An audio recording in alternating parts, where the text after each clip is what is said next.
Good evening, good morning, good whatever time it is you're listening. I hope you're having a good one. I'm going to talk about the datasets and the SPY for March 13th, 2025. And with that said, let's go ahead and jump straight into the data. Good evening, good morning, good whatever time it is you are listening. I hope you're having a good one. I'm going to be going over the datasets and the SPY for March 13th, 2025. And with that said, let's go ahead and jump straight to the data. Now, we had a very big day today, so let's actually just go over today really quick. Now, we had the CPI, the Consumer Price Index, come in, and uh, it came in lower, so it came in cooler. My anticipation was for it to come in within forecast or, the previous values or higher, but we actually did get the cooler print.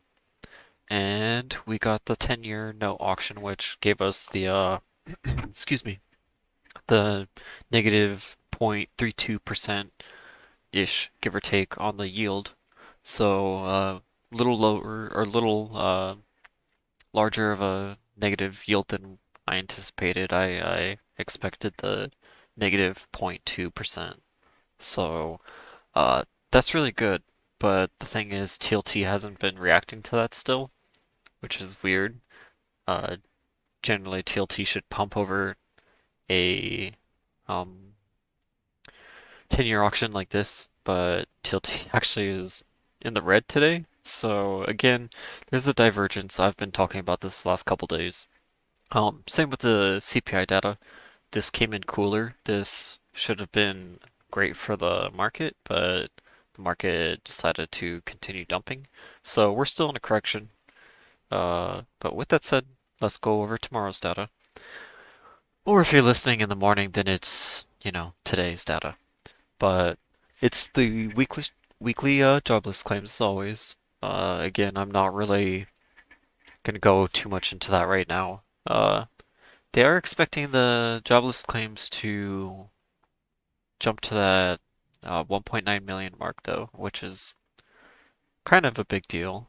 It starts getting a big deal when it gets close to that 2 million, but um, this is starting to get to that danger zone a little bit. Let's see, and then the PPI, assuming the PPI generally follows the CPI, we're very likely going to be seeing a cooler print on this as well. But I know the last couple CPI reports, not this set obviously, excuse me, but the last few months, the CPI would come in cooler and the PPI would come in hotter. So we might still continue to see that. I'm not really anticipating that though, just purely because the CPI did come in quite cool today. So, um, I do assume that we're going to be within the forecast or lower, just based off of that. But if we do get the previous number, then that'll be leading or leaning more towards more of a deeper correction in the market, etc., etc.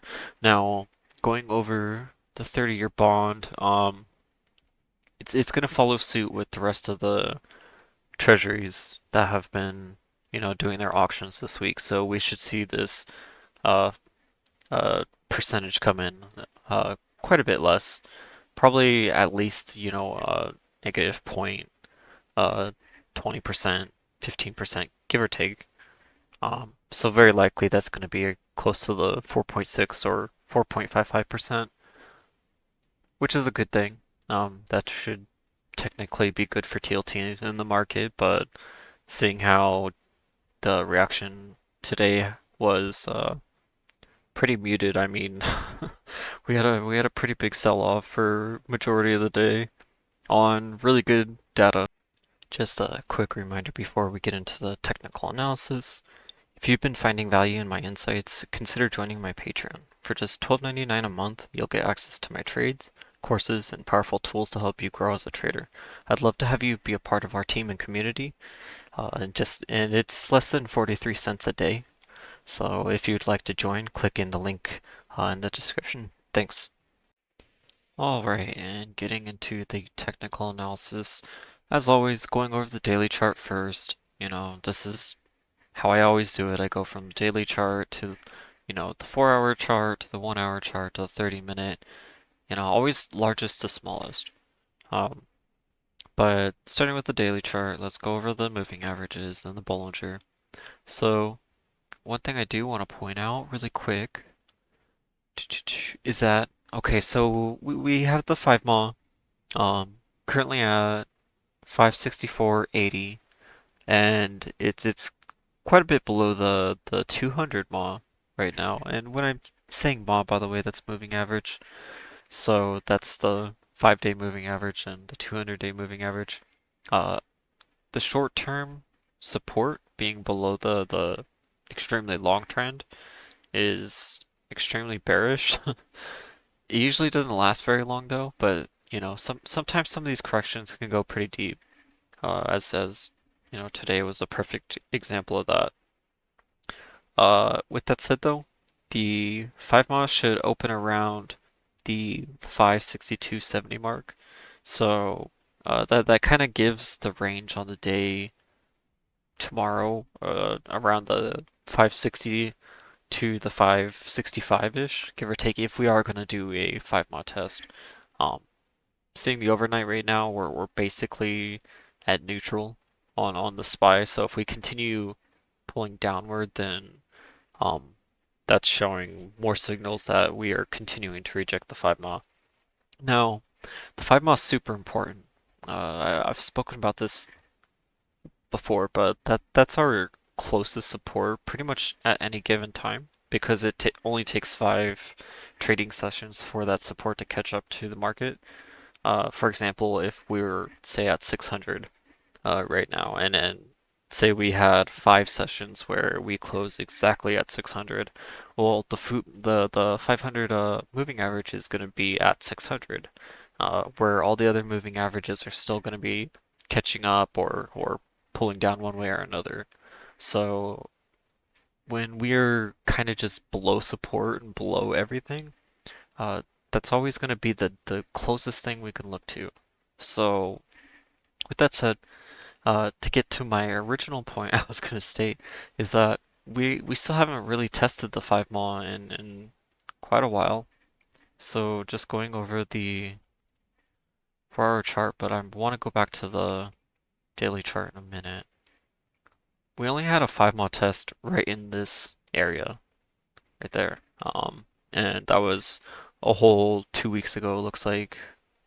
Yeah, uh, not last Monday, the Monday before last. So, 2 weeks ago, we had that 5 mile tested. We have not had it tested this entire time though. So we are starting to build a little support here. We might be able to test that with this. I'll get back into that though. I just want to cover a couple more things into the daily. I just wanted to talk about that. The 5 mile hasn't been tested in quite a while, and that's generally not a standard thing. The 5 mile should be testing the market every, roughly 5 days. So the fact that the market is actively pushing away from that is kind of a major signal to pay attention to. Because we have slightly started to pull away from the bottom Bollinger, and that's really the first time since, let's see, about 3 weeks ago, which is that session right there. Yeah, February 26th. So yeah, that was quite a ways away. Um, we started to pull away from the 5 mile a little bit today. Uh, what was the low on the day? 553. It's currently 552. Um, yeah, so we're still not out of the bottom Bollinger yet. If we get a deeper move tomorrow, then we'll be right back in this. But seeing how we are starting to pull away, that's telling me that the market might be ready to start getting ready to test that 5 mile range.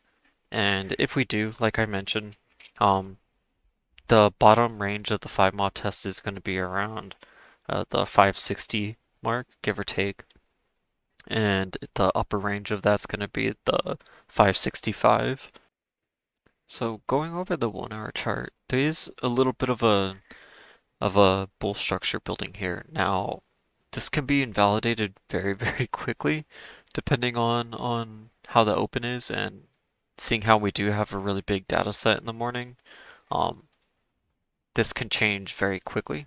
So just to highlight the bullish structure, we do have somewhat of an inverse head and shoulders building here. And with that said, putting our range on the day, that 5 mod test is roughly, sorry, just give me 1 second. No, it needs to be back down. Around that area. Okay. So what I'm looking for at this point is either we are going to reject and break down out of this area. So there's a cup forming right here, right? And that's right within that liquidity gap. Now, if this cup doesn't form, if this cup rejects downward, so deleting that for a second, if this cup rejects downward, then there is the potential for an inverse cup right here. If we get the inverse cup, then this is going to kind of nullify this whole inverse head and shoulders. So that's a bullish structure. If we get this inverse cup right here, that's going to kind of cancel that out. So be aware of that and we're very likely going to know um, which way this is going to point by the open, because basically it's either going to be, and I'm going to color this really quick. And I know some of my viewers are colorblind, so I'm going to use a different size cup to kind of highlight this. Hold on. So there's this yellow cup right here, thicker line. If this is what happens in the pre-market, if we start seeing this build upward towards that, that the 560 plus, then that's going to be a very bullish signal. That's probably going to validate this whole inverse head and shoulders structure and give us close to that 573 range. If that doesn't fill out, then we need to look very closely at this inverse cup right here. And that inverse cup can pull us down all the way back down to the 553 range. And that would break this structure entirely. So, um, just to better highlight this, I'm going to show kind of the bullish scenario and the bearish scenario. So I'm just going to drag this off to the side for a second. Going to delete that. Now, assuming this held bullish, right, then we'd want to see this cup form.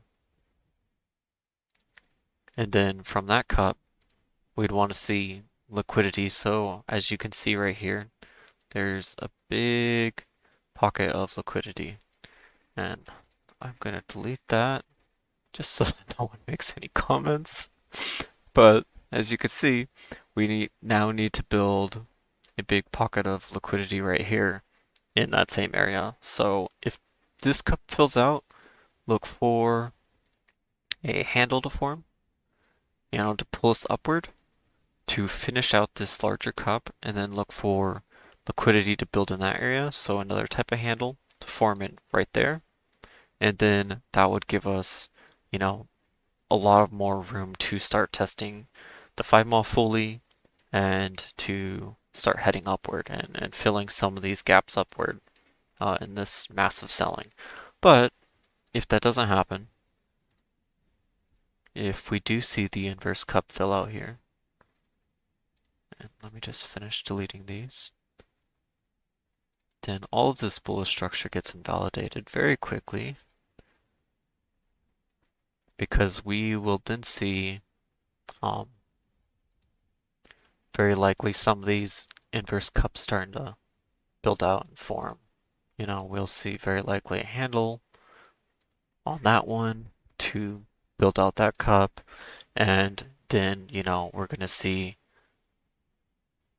movement down towards, that big liquidity zone at that 536 range.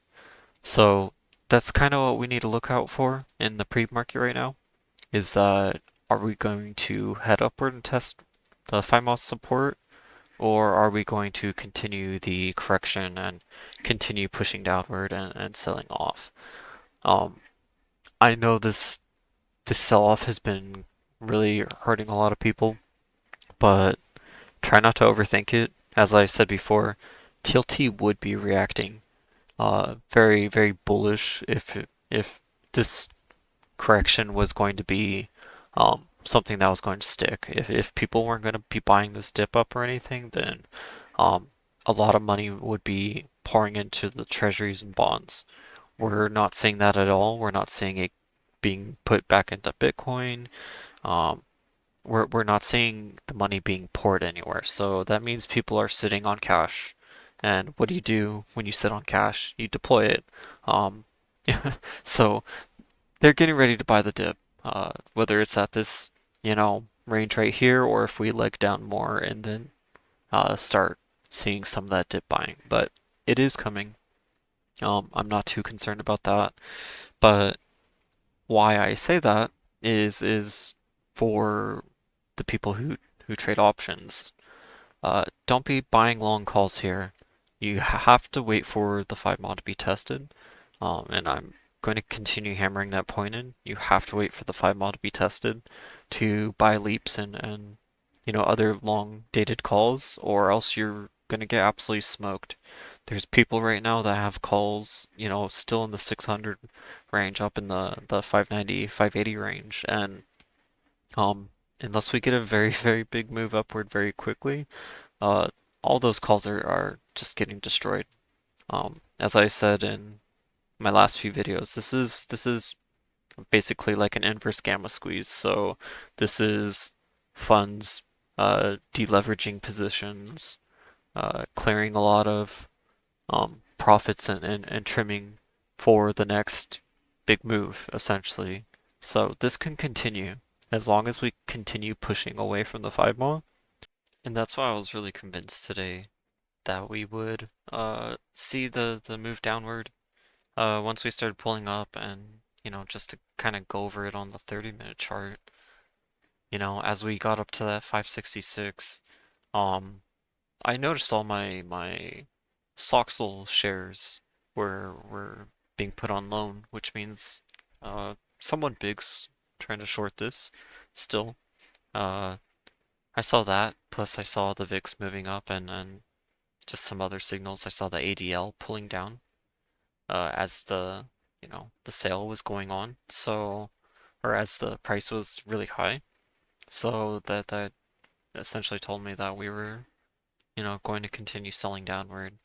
And every time we see a buying pop up, it just gets sold off. So unless we see the 5 mod tested, I'm not gonna try to be bullish on this at all, really. There's no reason to be. Just as I said, um, wait for the 5 mod test. There's no reason to rush it. There's no reason to try to force the play with calls or do some wild swing or anything. Uh, you don't have to try to chase this right now.